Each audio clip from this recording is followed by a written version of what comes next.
사사기 4장 5절 말씀을 같이 봅니다. 그는 에브라임 산지 라마와 베델 사이 드보라의 종려나무 아래에 거주하였고 이스라엘 자손은 그에게 나아가 재판을 받더라. 아멘.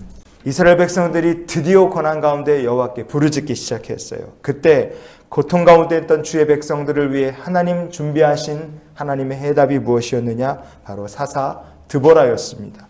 사사 드보라를 통해 우리가 간직해야 될 하나님의 마음이 무엇일까? 그것은 승리하려면 하나님의 말씀으로 무장한 사람들이 있어야 한다는 것입니다. 사사 드보라의 사역에 대해 성경이 우리에게 이렇게 말씀해 줍니다. 4절과 5절 말씀해 보면 드보라는 군대를 키운 것도 아니고 무기를 들고 싸움에 앞장선 것도 아니었습니다. 드보라의 사역은 뭐냐? 백성들이 오면 재판을 이렇게 해준 겁니다. 여러분, 여기서 우리가 주목해 볼 것이 재판이라는 말이에요. 이 재판이라 번역된 히브리어 본문이 람 미스파트 이렇게 되어 있습니다. 이 말은 판결이라는 뜻도 있고 순종이라는 뜻도 있어요. 하나님께서 이스라엘 백성들을 가나안 땅에 들어가 살게 하신 다음에 동네마다 거주하는 성읍마다 레위인 제사장들을 같이 살게 하셨어요. 그 레위인 제사장들의 역할이 뭐냐? 하나님을 예배하고 말씀으로 잘 백성들을 양육하는 것이었지만 또 하나 중요한 사역이 재판하는 일이었습니다. 백성들 사이에 다툼이 있다? 그럼 재판을 해야 되는데 어떻게 할 것이냐? 이렇게 하라 하나님 말씀하셨습니다. 신명기 17장에 8절과 9절 말씀을 우리 같이 보시겠습니다. 내가 판결하기 어려운 일이 생기거든 너는 일어나 내 하나님 여호와께서 택하실 곳으로 올라가서 레위 사람 제사장과 당시 재판장에게 나아가서 물으라. 그리하면 그들이 어떻게 판결할지를 내게 가르치리니. 아멘. 이스라엘 백성들이요, 스스로 판단하기 어려운 문제들이 있다. 시시비비를 가리기 힘든 문제가 있다. 레위인 재판관을 찾아가라. 하나님 말씀하셨어요. 그러면 그냥 법률적으로만 판단하는 것으로 끝나느냐? 아닙니다.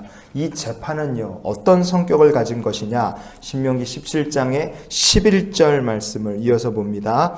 곧 그들이 내게 가르치는 율법의 뜻대로 그들이 내게 말하는 판결대로 행할 것이요 그들이 내게 보이는 판결을 어겨 좌로나 우로나 치우치지 말 것이니라. 아멘.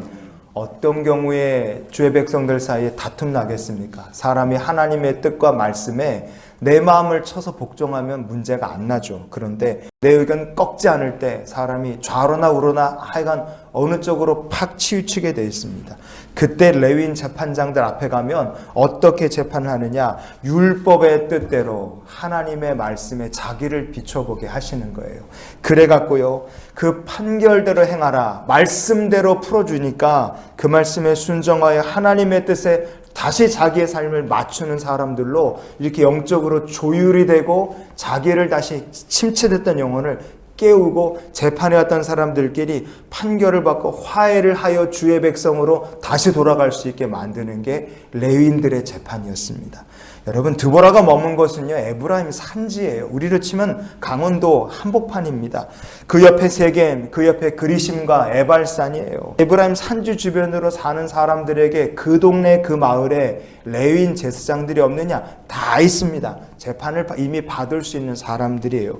그럼에도 불구하고 산지까지 찾아왔다는 건 그 드보라를 찾아왔던 사람들의 심령 상태가 어떠했겠습니까? 이 사람들은 지금 불평이 많고 불만스러운 게 한두 가지가 아닌 거예요. 드보라를 찾아온 사람들은 레위인 재판관들을 찾아가서 아마 재판을 받았겠죠. 그럼에도 불구하고 그 판결에 내가 순종할 마음이 없기 때문에 에브라임 산지, 산 한가운데에 있는 드보라까지 찾아온 사람들입니다. 근데 그런 사람들을 드보라 어떻게 한 겁니까? 말씀으로 가르치고 하나님의 뜻에 순종하여 기꺼이 주의 뜻대로 따를 것을 결단하는 사람들로 바꿔서 돌려보낸 겁니다.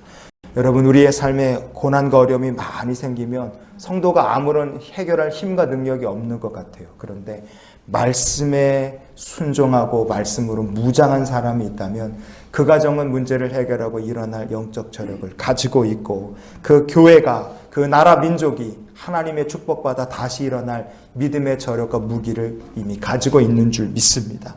그래서 우리가 나라와 교회 믿음의 가정에 하나님 드보라와 같이 말씀으로 무장한 사람들이 있기를 소망하며 이런 기도로 우리가 하루를 살았으면 좋겠어요. 하나님, 오늘도 우리를 말씀으로 철저히 무장케 하여 주시옵소서. 하서랑 야빈의 20년 철권 통치는요, 말씀으로 무장한 사람을 통하여 끝이 난 줄 믿습니다. 우리의 삶에 고난이 있다, 말씀으로 무장하십시오. 그것이 우리의 저력이 되고 승리의 개가를 부를 첫발이 될 줄 믿습니다. 오늘도 말씀으로 무장하고 주와 함께 전진해 나가는 주의 거룩한 백성들이 되시기를 예수님의 이름으로 축원을 드립니다.